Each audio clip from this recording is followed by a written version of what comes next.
asiento, hermano.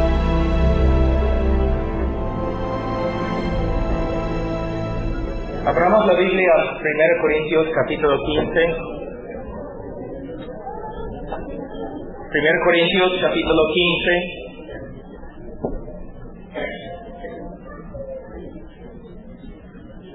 Versículo 3. Porque yo os entregué en primer lugar lo mismo que recibí, que Cristo murió por nuestros pecados, conforme a las Escrituras, que fue sepultado y que resucitó al tercer día, conforme a las Escrituras. Oremos.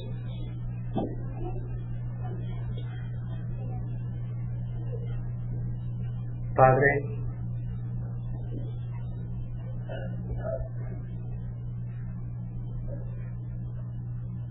en el nombre de Cristo te hablo. Sé lo que soy, Señor. Sé lo que somos. Y la gran necesidad que tenemos, Señor, de tu misericordia.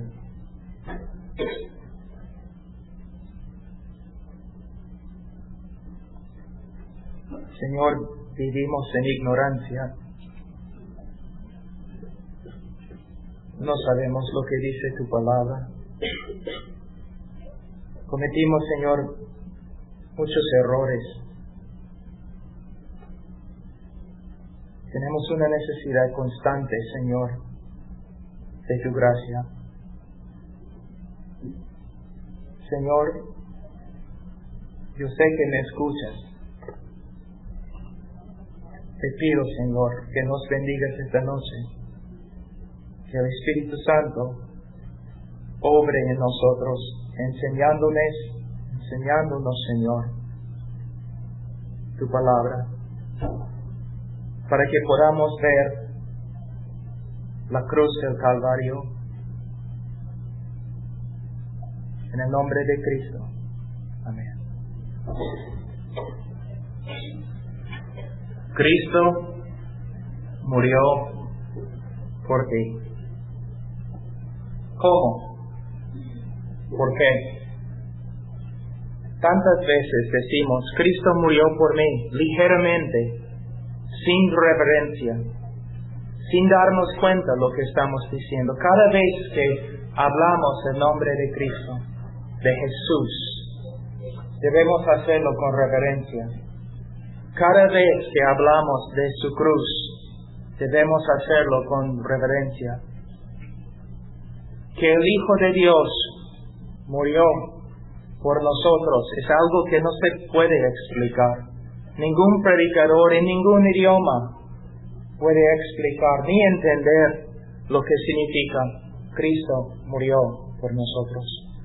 Pero vamos a ver algunas cosas esta noche y es mi oración que ustedes escuchen muy bien, porque no hay ningún tema más importante que el tema de la cruz del Calvario. Primeramente, ¿por qué murió Cristo? Bueno, dice aquí que Cristo murió por nuestros pecados. El problema más grande en el día de hoy es que el hombre no se cree pecador. Y aún los creyentes no se dan cuenta cuán pecadores que son. Entonces esta noche, para empezar, vamos a ver lo que la Escritura dice con respecto a ti. ¿Qué dice la Biblia acerca de ti? ¿Qué dice la Biblia acerca de mí? Vamos a ver. Vamos a Génesis, capítulo 6. Génesis, capítulo 6.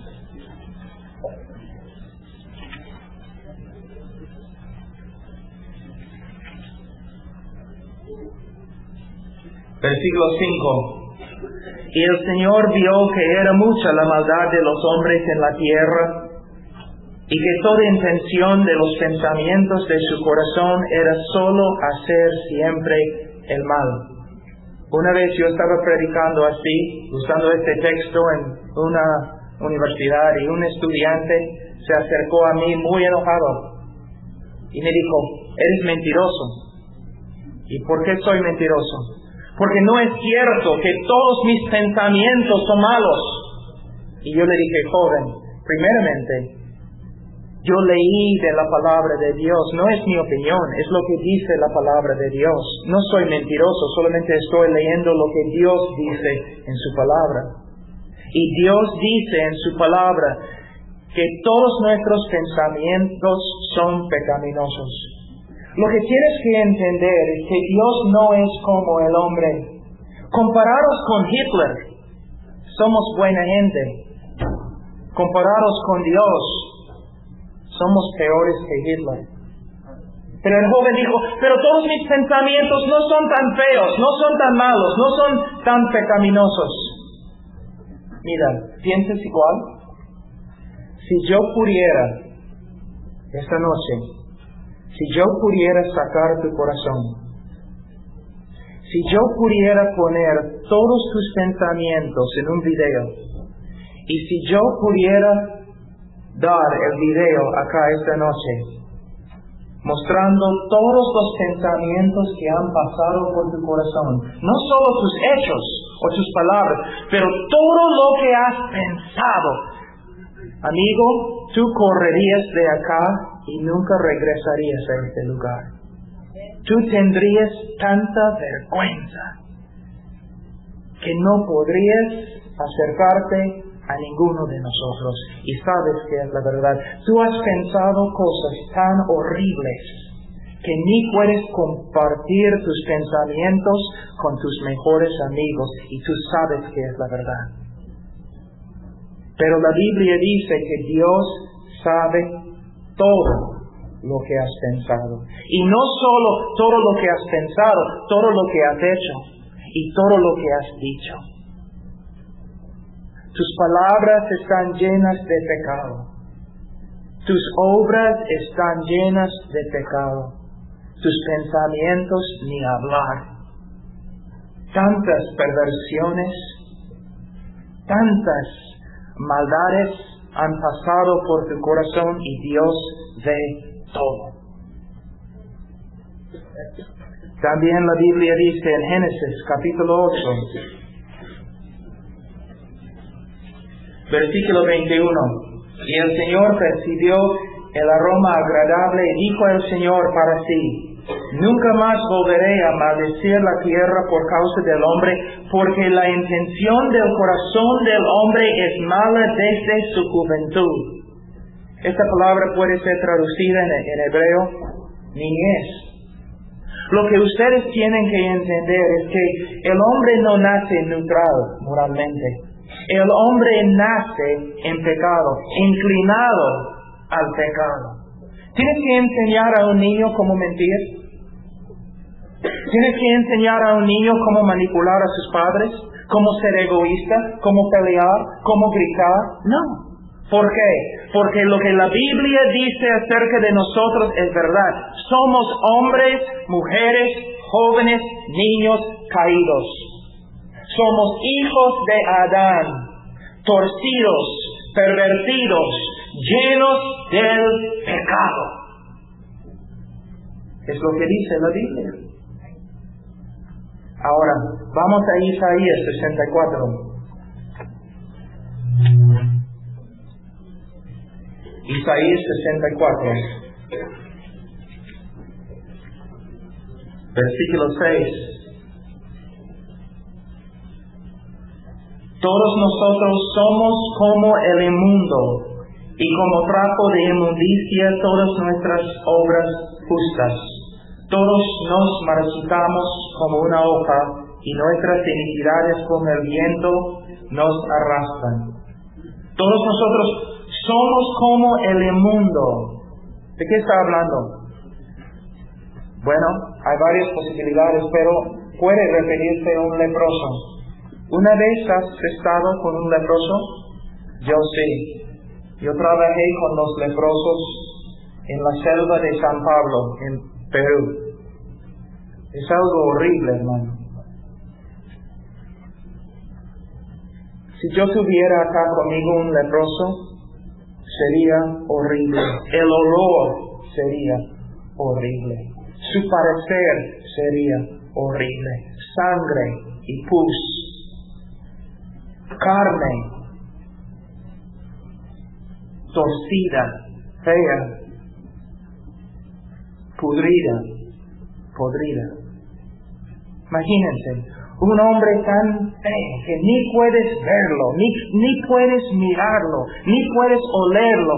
Tan feo es la enfermedad de ser leproso, es una cosa horrible. Su piel está pudrificándose. ¿Está acá? La Biblia dice que nosotros ante Dios moralmente somos así. En el día de hoy la gente se ríe del pecado. Ustedes también se ríen del pecado. Les gustan el pecado. De verdad. No debemos mentir. No debemos ser hipócritas. En el televisor, en la radio, sus ojos, a ustedes les gusta el pecado. Pero para Dios es la cosa más enferma, más sucia, más pervertida. Y la Biblia dice que nosotros, sin la gracia de Dios, nosotros solos somos como un leproso. Ahora, vamos a decir que vamos a tratar de mejorar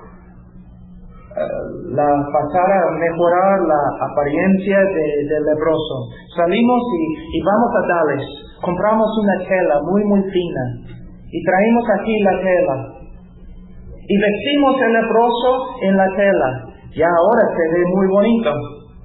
Solamente algunos segundos después, ¿qué sucede? La misma corrupción de su cuerpo también va a corromper la tela. Y la tela bonita llega a ser tan fea, tan horrible como el hombre.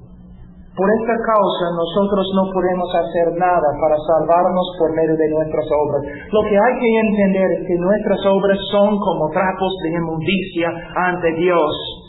Nuestras mejores obras están contaminadas con la corrupción de nuestro corazón. No hay ninguna cosa que puedes hacer para presentarte ante Dios aceptado. Cuando la Biblia dice que Cristo murió por nuestro pecado, tenemos que entender lo que es el pecado. En nuestra cultura, en los Estados Unidos, es casi imposible entenderlo. Nadie toma en serio el pecado, ni los pastores, ni los predicadores. No predicamos contra el pecado porque no queremos ser ofensivos, porque no queremos perder nuestro trabajo, nuestras iglesias. Hablamos muy bonito, pero el mundo está marchándose al infierno, porque no estamos demostrando a través de la Escritura que el pecado es más que una enfermedad. Es algo grotesco, es algo horrible, es algo que Dios no puede soportar jamás. Lo que te hace reír, Dios odia.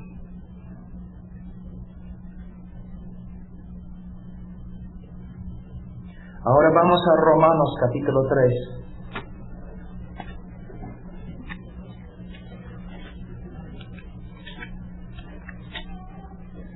Romanos capítulo 3.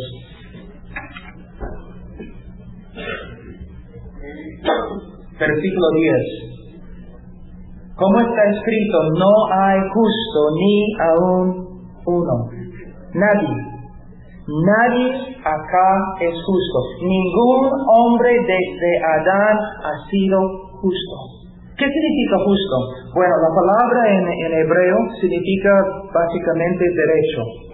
Tenemos un palo acá, derecho. Si pongo otro palo a su lado, que va en la misma dirección, entonces también es derecho, es justo. Pero si se extravía así, no más es justo. No se conforma a esta norma, no es justo. Nosotros no somos justos porque nosotros no nos conformamos a la naturaleza o la voluntad de Dios. Nos hemos extraviado en todo lo que Dios nos ha mandado, todo. No has violado solamente una ley o algunas leyes, tú has violado todo y para siempre lo has hecho. Ni una vez has hecho el bien ante Dios, ni una vez. No hay justo ni aún uno. No hay quien entienda. La educación en los Estados Unidos es pésima, pésima.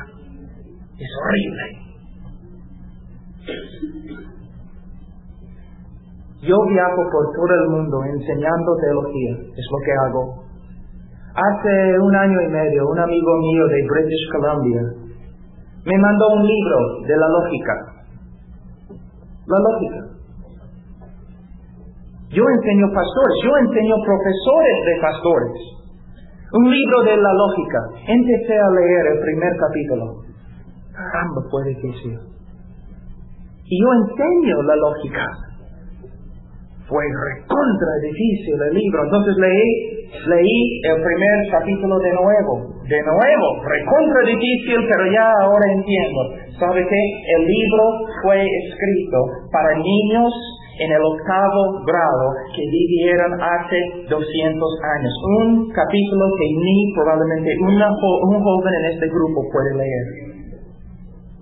Nosotros no somos inteligentes. Nosotros no somos más inteligentes que antes. Comparados con los campesinos de hace 200 años, somos ignorantes, no sabemos nada, ni sabemos leer. Cuando hablamos de líderes de los grupos de jóvenes, la mayoría de ellos ni han leído la Biblia, ni una vez. Seminaristas que se gradúan del seminario, ni han leído la Biblia una vez. Y somos espirituales porque cantamos canciones y nos ponemos polos cristianos. Ay, hermano, no entendemos. Cuando hablo del pecado, cuando hablo de la necesidad de vestirnos decentemente y todo lo demás, ¿no me escuchan? Se ríen de mí. ¿Por qué? Porque no entienden. No entienden nada. No tienen luz. Ay, mira cómo somos. No hay quien entienda. No hay quien busque a Dios. Personas, a veces cuando los jóvenes vienen y quieren dar su testimonio, ellos dicen, yo estaba buscando a Dios y por fin lo encontré. Una mentira. ¿Sabe qué? Voy a enseñarles algo de la teología. Conforme a la teología cristiana histórica y también teología bautista, tú naciste un enemigo de Dios. Toda tu vida aborreciste a Dios. Hay personas que dicen, toda mi vida yo amé a Dios. No amaste a Dios. Tú amaste un ídolo que creaste en tu propia mente. El Dios verdadero de la Biblia no amaste. La mayoría de las personas no entienden que el hombre no solamente es pecador, sino también es enemigo de Dios y odia a Dios, y el hombre no busca a Dios. El hombre busca a Dios como un criminal busca a un policía. Nosotros no buscamos a Dios porque somos pecadores, odiamos a Dios y la ira de Dios está sobre nosotros. No hay quien entienda, no hay quien busque a Dios. Todos se han desviado, a una se hicieron inútiles. Mira, una de las características de una persona no cristiana es que es inútil para el Señor. ¿Cuántas personas en la iglesia no hacen nada en el nombre del Señor? Son miembros de la iglesia, pero no hacen nada. Vienen a la iglesia domingo, quizás miércoles, pero no hacen nada. Son inútiles. Una descripción de los incrédulos es que son inútiles. La iglesia está llena de personas no cristianas. Dice, no hay quien haga lo bueno. Hay muchas personas que piensan que Dios tiene una balanza ahí en el cielo y si tenemos más buenas obras que malas obras vamos a entrar. No es cierto, amigo, porque no tenemos buenas obras. No tenemos. Una persona dice, bueno, soy pecador, pero no peco mucho. Bueno, ¿cuántas veces tienes que pecar? ¿Cuántas veces pecaron Adán y Eva antes que fueran botados de la presencia de Dios? Una sola vez. Y tú has pecado tantas veces que ni puedes contar. Entonces, dicen, no hay quien haga lo bueno, no hay ni siquiera uno. Versículo 19. Vamos a seguir con una cosa muy importante. Mira, versículo 18. No hay temor de Dios delante de sus ojos.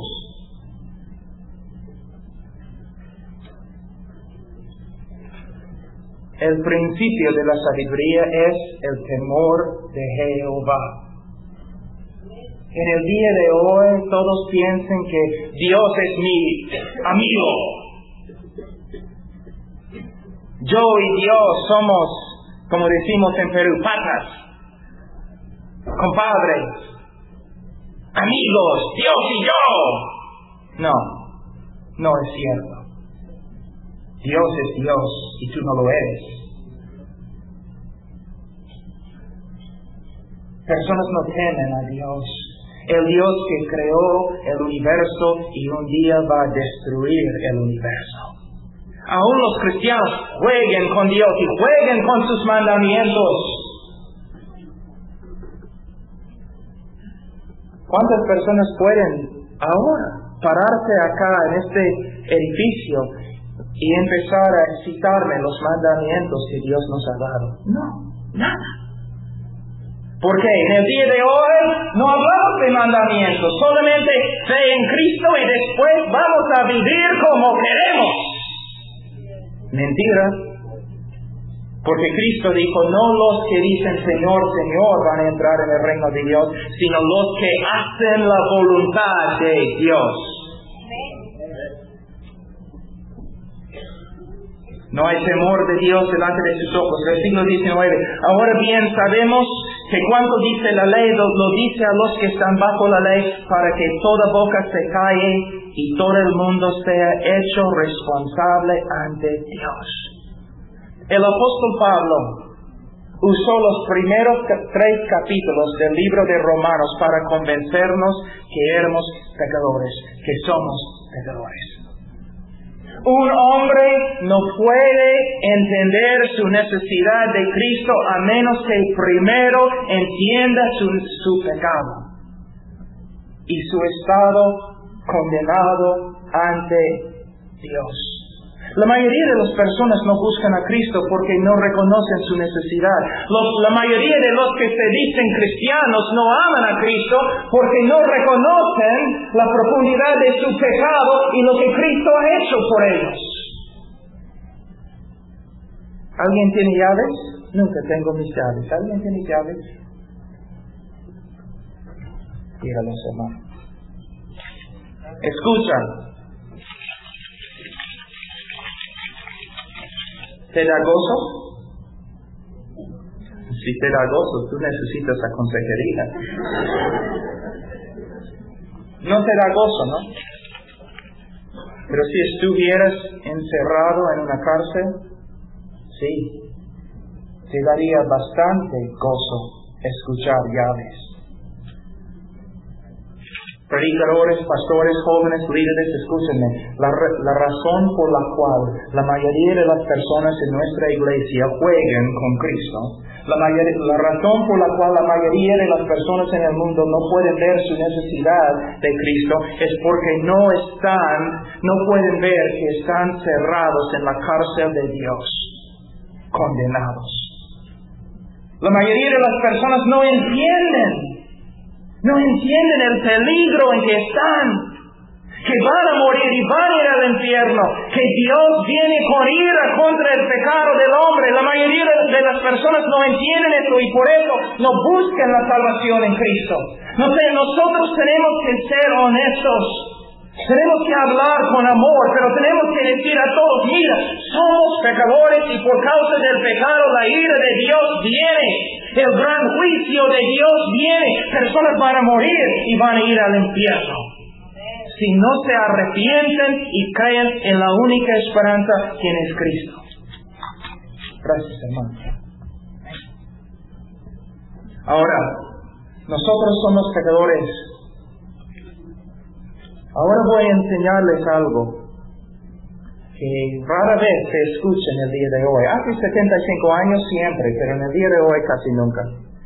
Una vez han escuchado, Dios odia el pecado, pero ama al pecador. Bonito, ¿no? Sí es bonito, pero es equivocado. No es lo que enseña la palabra de Dios. Es algo que se ve muy bonito detrás de un polo. Y los cantantes que no estudian sus Biblias, pero escriben canciones, también. Pero hermanos, no se encuentra en la Biblia. Vamos a Salmo 5. Les voy a mostrar algo que no les va a gustar. Salmos capítulo 5, versículo 5. Yo voy a leerlo en la Biblia de las Américas y luego voy a pedir que alguien lea el mismo versículo en la Reina Valera. Salmo 5:5. Los que te jactan no estarán delante de tus ojos, aborreces a todos los que hacen iniquidad. ¿Dice acá que Dios aborrece la iniquidad? No.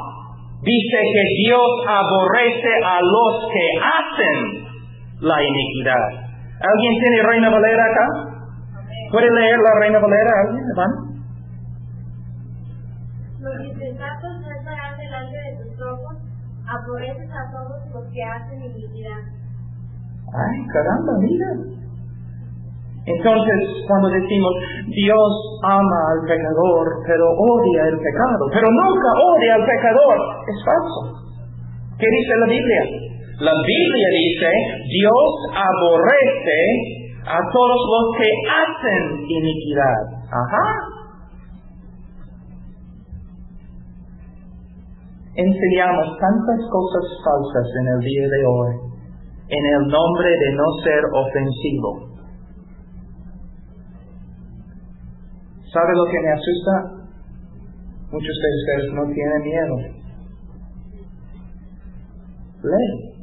¿Qué dice? ¿Qué dice? Cuando leo este versículo enseñando en una clase de teología, yo leo este versículo, personas siempre me dicen, pero Juan 3:16 dice, porque de tal manera amó Dios al mundo que ha dado a su Hijo unigénito para que todo aquel que en él cree no se pierda, mas tenga vida eterna. Dios odia al mundo y el mundo son pecadores. Entonces Dios ama al pecador. Bueno, Juan 3:16 dice, porque de tal manera amó Dios al mundo. Pero Salmo 5:5 dice también algo. Que Dios aborrece a los que hacen iniquidad. Los dos textos son inspirados por el Espíritu Santo. ¿Qué significa? Significa esto. En su santidad y su justicia, Dios tiene que odiar el pecado y al pecador. Pero su amor es tan grande que Dios aún puede amar a los objetos de su odio.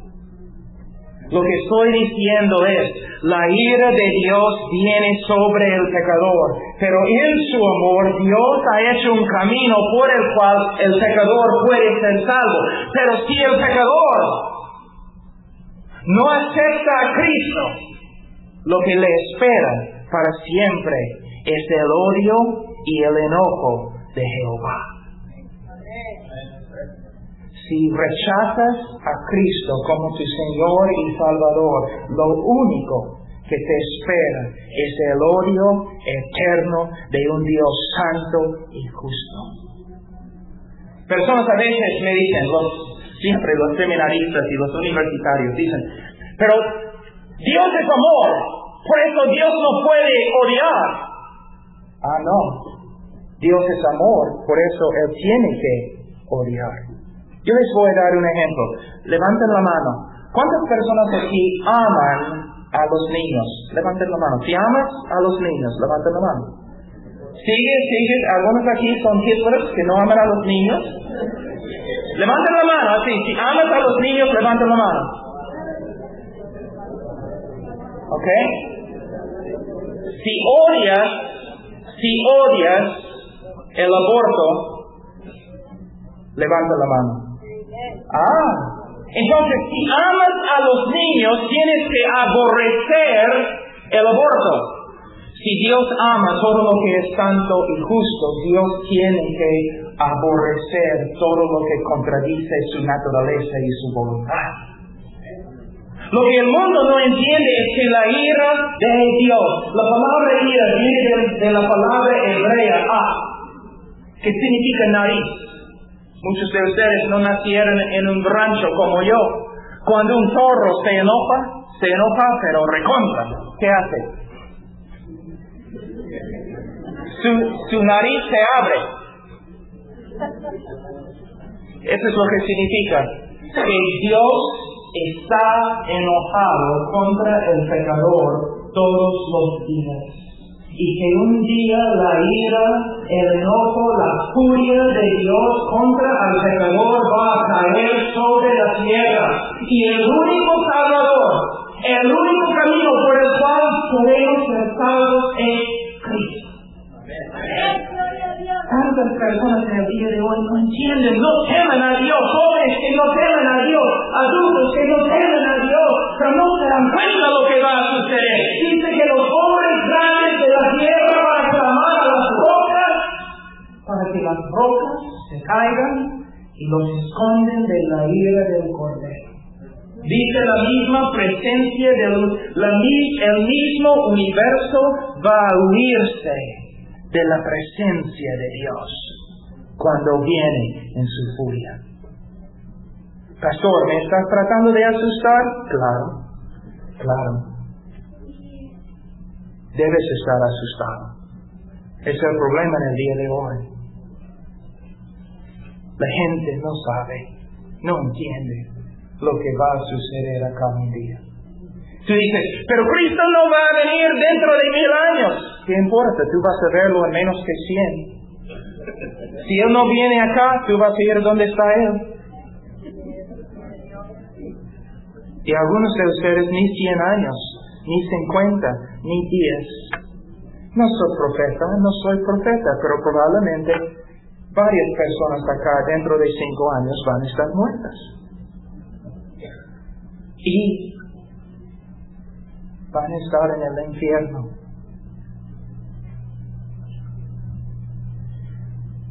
Triste, ¿no? Triste. Ahora, el hombre es pecador. Ahora voy a enseñarles algo que es la verdad más importante en toda la Biblia. Si puedes entender lo que les voy a enseñar, entonces tú vas a entender mucho. Vas a entender mayormente todo lo que, la razón detrás de todo. ¿Por qué tuvo que morir Cristo? ¿Por qué tuvo que morir? Bueno, hay un problema. Si Dios es justo, ¿es justo? Si Dios es justo, Él no te puede perdonar. Y si Dios te perdona, Él no es justo, tampoco santo. Es el problema en toda la Escritura. ¿Cómo puede Dios ser justo y a la vez perdonar al pecador? Les voy a mostrar el problema. Vamos a decir que después de la conferencia tú vas a tu casa y encuentras a toda tu familia allí asesinada allí en el piso. Todos su familia. Y Y cuando estás allí mirando con lágrimas y todo lo demás, tú ves el asesino que está saliendo por la ventana. Tú lo agarras. Tú llevas al asesino a la policía. La policía lo lleva al juez. Y el juez dice, soy un juez lleno de amor. Asesino, te perdono. Vete a tu casa. ¿Qué vas a decir tú? Yo te digo lo que vas a decir. ¡No es justo! Tú vas a empezar a llamar a tus amigos, a todas las personas en tu vecindario. Tú vas a empezar a escribir al gobernador, congresistas y senadores y todos. Tú vas a empezar a gritar, tú vas a llamar a la televisión, vas a empezar a gritar y decirle a todos que este juez no es un juez justo. Es un hombre criminal. ¿Por qué es criminal? Porque él perdonó al hombre que debe morir. ¿No es cierto? En Perú, una de nuestras quejas más grandes es que los jueces no son justos. En México dicen lo mismo, ¿no? Los jueces no hacen justicia. ¿Por qué? Porque los culpables salen libres. No es justo, decimos. Entonces, ¿cómo puede Dios perdonarte a ti? La Biblia dice en Proverbios 17:15 que para Dios, el que justifica al impío es una abominación ante Dios. El que justifica al pecador es una abominación ante Dios. Entonces, ¿cómo puede Dios perdonarte? Y todavía ser justo. Es el problema más grande en la Biblia. Si Dios te perdona, Él no es santo. Si te perdona, no es justo. Los ángeles, cuando cayeron, ¿Dios los perdonó? ¿Los envió un Salvador?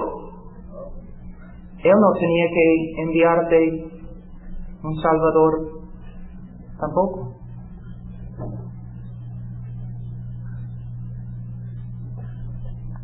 ¿Cómo puede hacerlo Dios? ¿Cómo puede Dios perdonarte cuando la justicia de Dios demanda que mueras? Y si Dios no te castiga, si no te condena, Él no es un Dios justo, sino es como el juez injusto que perdonó al hombre que mató a su familia. Es el problema más grande en toda la Biblia. La justicia demanda que todos nosotros vayamos al infierno. Si Dios nos perdona, no es un Dios justo. La ley demanda nuestra muerte. En el español muy antiguo, usamos una palabra de verdad latina, propicio. Sed propicio de mí. Cuando, por ejemplo, vamos a decir que yo soy su esclavo, y la ley dice que el esclavo que roba tiene que morir. Entonces un día tú regresas a la casa y yo, tu esclavo, no estoy robándote. Y tú me agarras y me llevas a morir, a la cárcel para morir. Yo me caigo de rodillas y clamo, sed propicio de mí, ten misericordia de mí. Pero ¿sabes de verdad lo que estoy pidiendo? Estoy mirándote y estoy diciéndote, por favor, no obedezcas la ley, no hagas justicia. Pero ahí es el problema. Si la ley demanda que yo muera y tú no me matas, entonces tú eres un criminal también. El problema más grande en toda la Biblia es cómo puede Dios perdonarte a ti y todavía ser un Dios justo. Es el problema más grande en la Biblia. Pero lo hizo. ¿Sabe cómo? Dios bajó de los cielos. El Hijo de Dios tomó la forma de un hombre. 100% Dios, 100% hombre. Y Él caminó sobre la tierra como hombre, sumiso a todo lo que la ley decía. Ni una vez desobedeció a Dios, un hombre perfecto. Él se fue a la cruz, y en la cruz Él llevó todos tus pecados y toda la ira de Dios. Él sufrió en tu lugar. Ahora, voy a enseñarles algo muy importante. Muchos de los predicadores, cuando hablan de la cruz, de verdad no saben lo que están diciendo. Ellos hablan de cómo Cristo fue crucificado en una cruz. Ellos hablan de cómo los judíos y los romanos rechazaron a Cristo. Como pusieron una corona de espinas en su cabeza. Como traspasaron su corazón con una lanza. Hermanos, si eres cristiano, si eres salvo, no es porque crucificaron a Cristo con clavos. No es porque los judíos y romanos rechazaron a Jesús. Hermanos, si eres cristiano, si eres un cristiano, es porque hace 2000 años el Hijo de Dios, cuando estaba en la cruz, llevó tus pecados y fue aplastado por su propio Padre. Toda la ira de Dios que debe caer sobre ti, cayó sobre el Hijo de Dios. Y Él pagó la pena contra ti. Él murió bajo la furia de su propio Padre, porque alguien tenía que morir, y Él murió. Los romanos no mataron a Cristo, los judíos no mataron a Cristo, la cruz no mató a Cristo. Cristo llevó nuestro pecado y toda la ira, todo el enojo, toda la furia de su Padre contra nuestro pecado cayó sobre Él. Ahora, vamos a Mateo capítulo 27.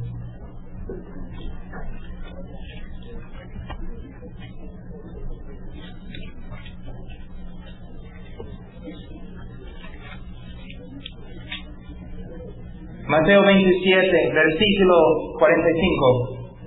Y desde la hora sexta hubo oscuridad sobre la tierra hasta la hora novena. Y alrededor de la hora novena Jesús exclamó a gran voz diciendo: Eli, Eli, lama sabachthani. Esto es: Dios mío, ¿por qué me has abandonado? Ahora, ustedes han leído los folletitos que damos a los pecadores, ¿no? El pecado nos separa ¿de quién? De Dios. Por causa de nuestro pecado no hay compañerismo entre nosotros y Dios. Por causa de nuestro pecado estamos abandonados de Dios.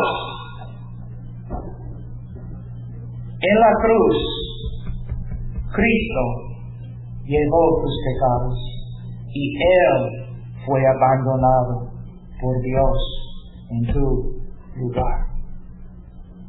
Jesús, el Hijo de Dios, para siempre ha vivido en un compañerismo perfecto con su Padre en la cruz. Su Padre se separó de Él. Las ventanas y la puerta del cielo fueron cerradas. Y Cristo fue dejado para morir abandonado de su propio Padre. Nosotros debemos sufrir una separación eterna de Dios. Cristo sufrió la separación en nuestro lugar. Ahora, cuando la Biblia te dice algo en el Nuevo Testamento, por ejemplo, Ila, lama sabachthani, tienes que entender lo que está sucediendo. En los tiempos de Jesús no había capítulos ni versículos. Si un rabino quería indicar un texto en el Antiguo Testamento, él simplemente citaba el primer versículo. Cuando Cristo clamó, Ila, lama sabachthani, Él estaba diciendo básicamente: ustedes quieren entender lo que está sucediendo acá, entonces lee en Salmos 32. Vamos ahí y vamos a ver lo que sucedió en la cruz. Salmos 22.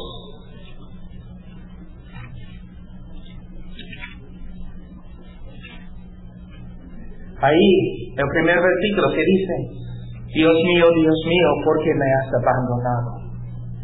Ajá. Una profecía acerca de Jesús muriendo, abandonado por su propio Padre. Él dice en versículo 2, Dios mío, de día clamo y no respondes, y de noche, pero no hay para mí reposo. Sin embargo, tú eres santo, que habites entre las alabanzas de Israel. En ti confiaron nuestros padres, confiaron y tú los libraste. Y a ti clamaron y fueron librados. En ti confiaron y no fueron decepcionados, pero yo soy gusano y no hombre. ¿Qué está diciendo? Él está diciendo básicamente, Dios mío, ¿por qué me has desamparado? De ahí él empieza su argumento. A través de toda la historia de Israel, Dios, nunca has abandonado a nadie. A través de toda la historia de Israel, nunca has abandonado a los justos, pero aquí estoy, tu hijo, colgado de una cruz, en una cruz, clamando a ti, y tú me abandonas. ¿Por qué? Versículo 3, Él nos da la respuesta. Tú eres santo. Versículo 6, pero yo soy gusano.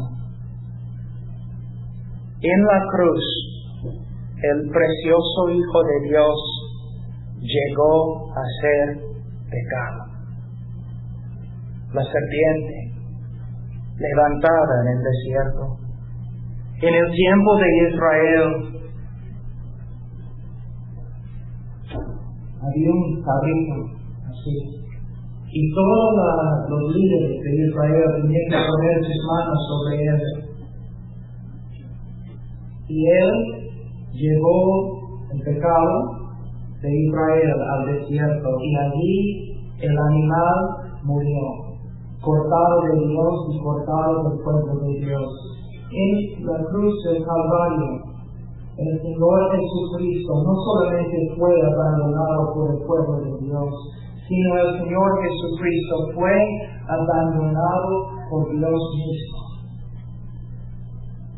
Separado de Él, habiendo llegado a ser pecado en nuestro lugar, el compañerismo entre el Padre y el Hijo fue destruido. Alguien tenía que sufrir fuera de la presencia de Dios, abandonado por Dios. Es lo que tú mereces. Pero Él lo hizo en tu lugar. Pero no solamente eso.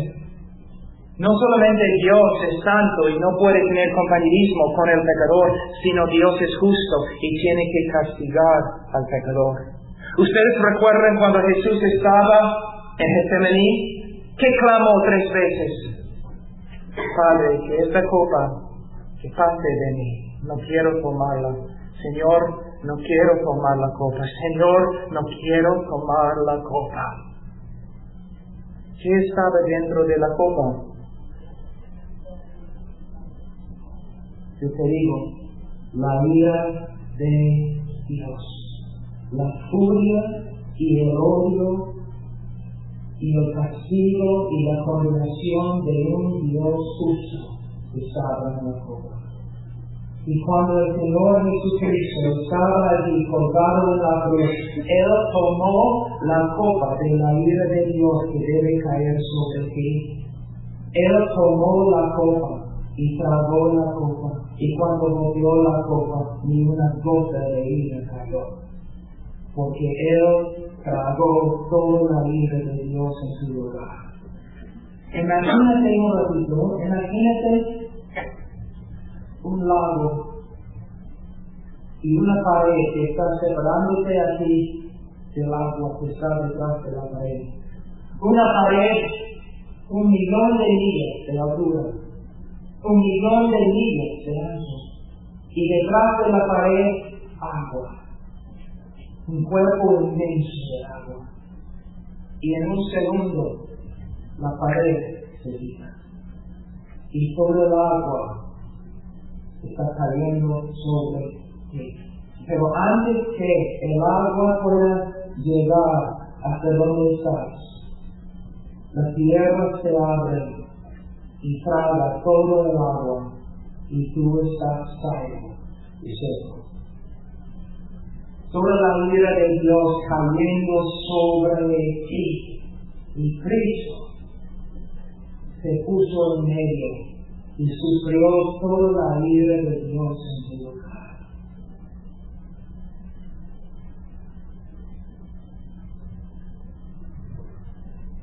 Vamos a Isaías 53.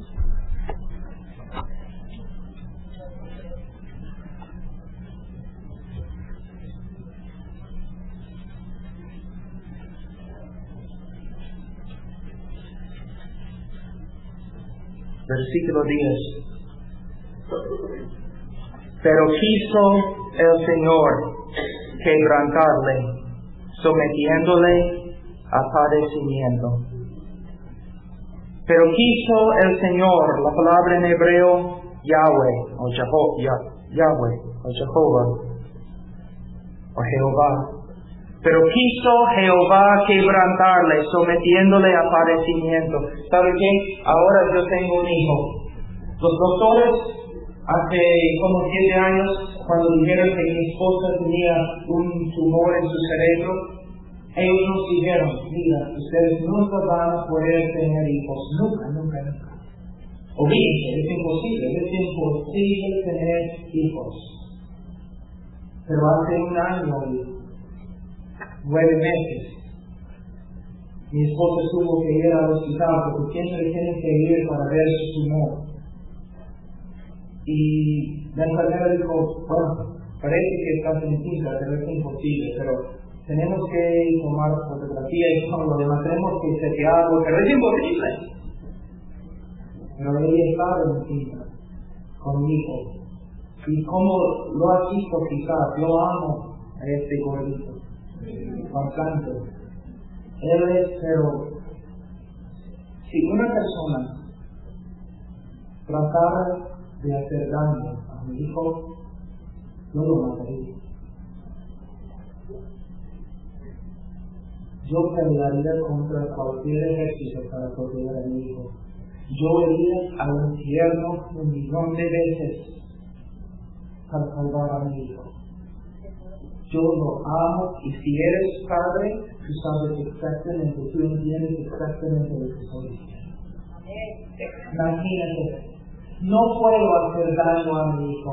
Yo moriría antes de hacer daño a mi hijo. Pero la Biblia dice que Dios el Padre quiso quebrantar a su propio hijo, salvarle, y tú te quedas ahí con un corazón como una piedra. Y no puedes decir nada, ¿cómo puedes ser? Tú puedes jugar con el pecado, tú puedes reírte contra el predicador. Tú puedes hablar de Jesús como si Él fuera cualquier persona. El Padre quiso quebrantar a su propio Hijo por nosotros, un montón de sucios, pervertidos pecadores. ¿Por qué quiero servir a Cristo? Él murió por mí. Por esta causa quiero servir a Cristo. Estoy tan harto con esas personas que se dicen cristianos y viven como incrédulos, blasfemando al nombre precioso de Jesús. Debes decidir ahora. Debes ir, pues. O debes acercarte. Debes servir a Cristo. O vete, pues. Porque tú puedes estar aquí entre las cosas. Si Él de verdad derramó su sangre por ti, tienes que vivir Él con todo su corazón. Pero deja de estas tonterías. Deben servir a Cristo. aplastado. La palabra en hebreo significa aplastado, molido por su propio Padre. Murió bajo la ira de Dios.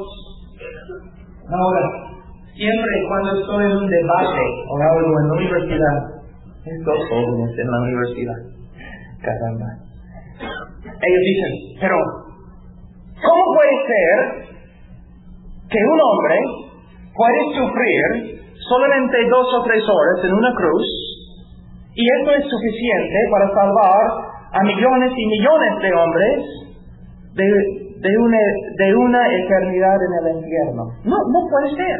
¿Cómo puede Jesús sufrir solamente algunas horas en la cruz para salvar a todos? Para una eternidad.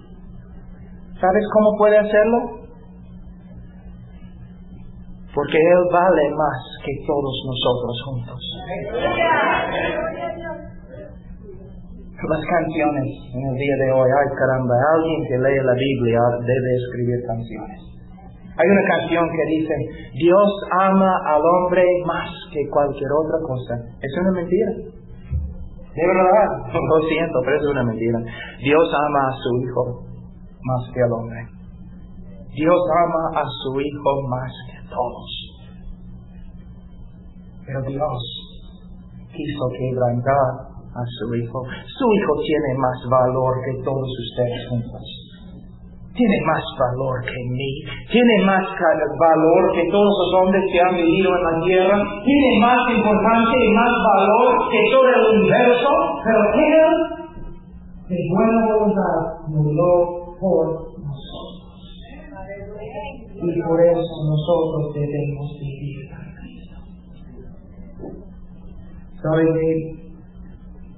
Cuando yo tenía 21 años en la universidad, una noche llegué a mi departamento, no sé cómo, borracho, porque yo tomaba, borracho. Alguien me había compartido acerca de Cristo, pero yo no presté atención. Llegué, yo tenía dinero, mi familia tiene dinero. Yo estaba ahí, pero un joven, yo iba a ser abogado y todo lo demás, mi mundo era perfecto de fuera. Pero llegué a mi departamento una noche como, no sé, 2 de la mañana, borracho, como las 5:30. Me desperté, no sé por qué. Pero mi cara y mi cuerpo todo mojado. ¿De qué? Allí en la oscuridad, confundido, borracho, porque estoy mojado por todos lados. Entonces fui al espejo y prendí la luz y miré que yo había dormido toda la noche en mi vómito.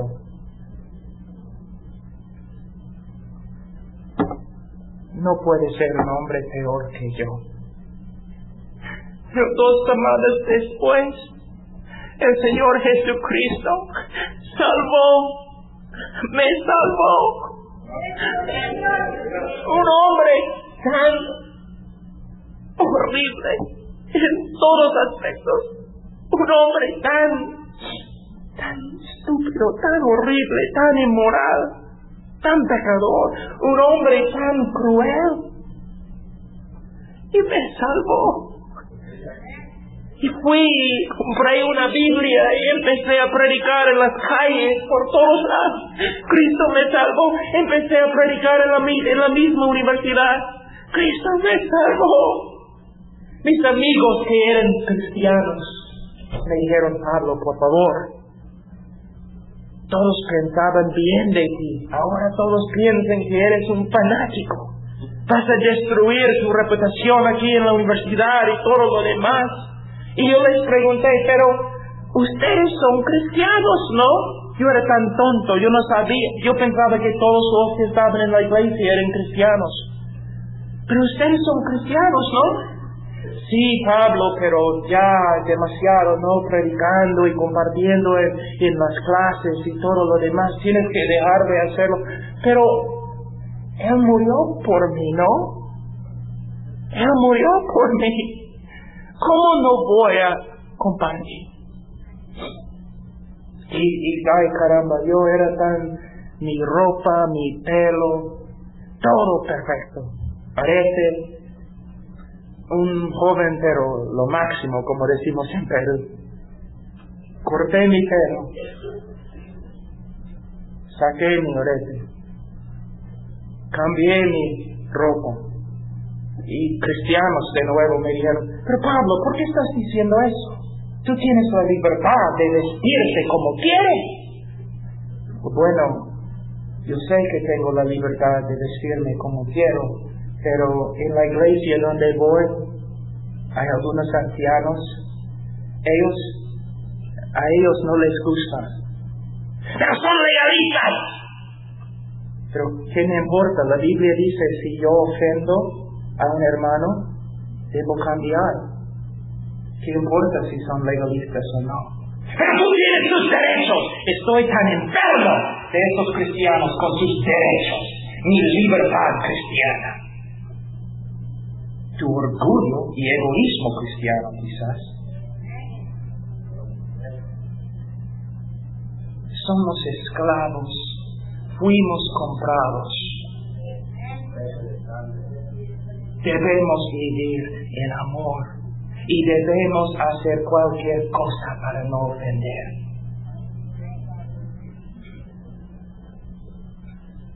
Debemos dejar de pensar en nosotros mismos y debemos pensar en Cristo y en los demás. Ahora, si estás aquí esta noche, tú estás diciendo: nunca en mi vida he escuchado tal cosa acerca de Cristo y lo que hizo por mí. Entonces, ¿qué debo hacer? Yo te digo lo que debes hacer. Debes reconocer tu pecado y debes seguir a Cristo. Debes confiar en Él. No puedes hacer ninguna cosa buena para hacerte aceptado ante Dios. Pero sí, si te arrepientes y confías en Cristo, serás salvo y lavado. Tú dices: yo soy una persona tan horrible. Amigo, Dios, tú no eres tan horrible como yo era. Cristo me salvó. Y los de ustedes que son cristianos, de verdad, ¿es precioso para ustedes Cristo? Es precioso. ¿Sabe qué? Había un puritano, que dicen de él, de que cada vez que él mencionó el nombre Jesús, se quedó un segundo, 2 segundos callado con su cabeza. Porque ni podía mencionar el nombre de Jesús sin reverencia. Y nosotros no tenemos reverencia de nada. Voy a terminar con una historia. Había un pintor en Europa muy famoso. Durante la Segunda Guerra, su hijo y el pintor y su hijo pintaron juntos por todos lados. Eran famosos. Trabajaban juntos y el hijo era la inspiración del padre. El padre pintaba mirando a su hijo, amaba a su hijo. Pero un día, durante la Segunda Guerra Mundial, el hijo tuvo que ir a pelear. Y después de como un año y medio, el papá recibió una carta: su hijo ha muerto en la guerra, lo siento. El hombre casi murió de pena, de dolor.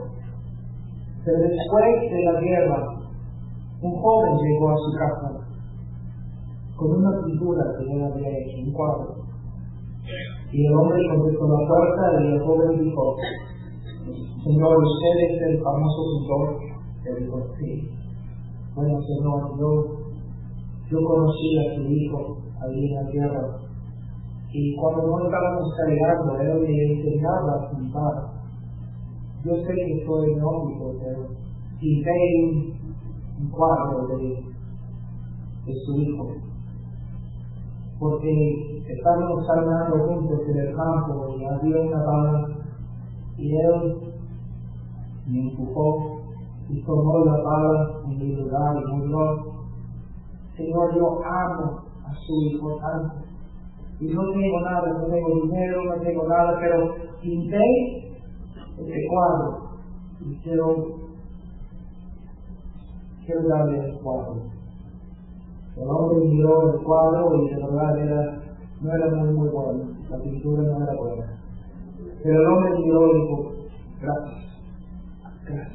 Y el hombre entró en su casa donde tenía todas sus pinturas tan hermosas y caras. Y él dijo, voy a poner esta pintura en el centro de la pared, porque es el cuadro más importante para mí, lo que este joven pintó de mi vida. Después de algunos años, el hombre murió, y todos los hombres que coleccionan las pinturas llegaron a la casa porque iban a vender todas las pinturas hermosas y caras que había en la casa, y todos los hombres estaban allí a comprar para llevar las obras a sus museos y todo. Entonces un hombre empezó y dijo, primeramente vamos a vender un cuadro aquí y ustedes pueden decirme cuánto quieren pagar. Entonces mostró el cuadro, la pintura, y era el cuadro que el joven había pintado. Y todos los hombres, los artistas, ay caramba, es una porquería, no me gusta, saca esta pintura, no vale para nada. ¿Quién va a comprar estas cosas? No, nosotros queremos las pinturas buenas del pintor, no es la basura. ¿Quién es? ¿Quién lo pintó? Detrás, el soldado estaba sentado. El soldado que pintó el cuadro. Y él se levantó y dijo, mira, yo tengo como $6, es todo lo que tengo, pero yo quiero comprar el cuadro porque ustedes no entienden, en el cuadro murió por mí. Yo tengo la buena voluntad de trabajar toda mi vida aquí en la casa, no sé lo que tengo que hacer, ser esclavo, no me importa, pero quiero solamente el cuadro, porque el cuadro es el joven que murió por mí. Y todos estaban burlándose de él. Que lo lleve. Y el joven compró la pintura $6. Y se sentó ahí con el cuadro llorando. De repente el hombre que estaba ahí dirigiendo todo dijo, ya, todo se ha terminado, ustedes están decididos. Y los artistas estaban diciendo, pero ni hemos comenzado a comprar las pinturas, ni nos han mostrado las pinturas acá que queremos comprar. Y el hombre abrió una sobre y sacó una carta escrita por el autor que decía, él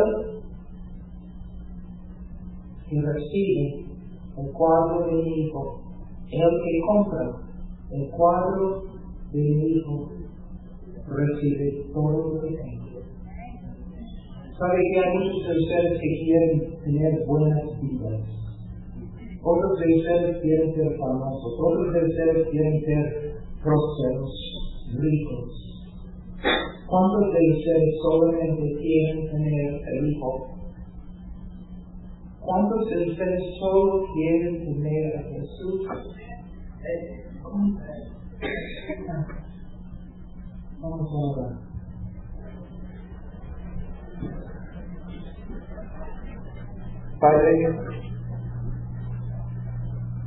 Padre, lo siento porque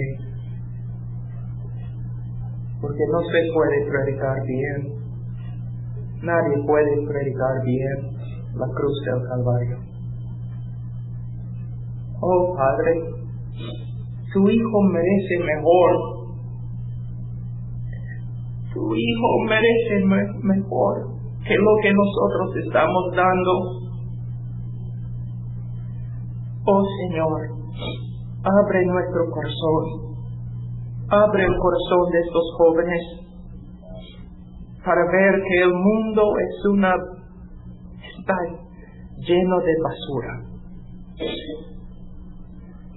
y que Cristo es un tesoro, es el tesoro. Oh Señor, danos a cada uno de nosotros un corazón que ama a Cristo. Oh Señor, si hay una persona aquí esta noche que no te conoce, que esta noche sea su noche de salvación. En el nombre de Cristo Jesús. Amén.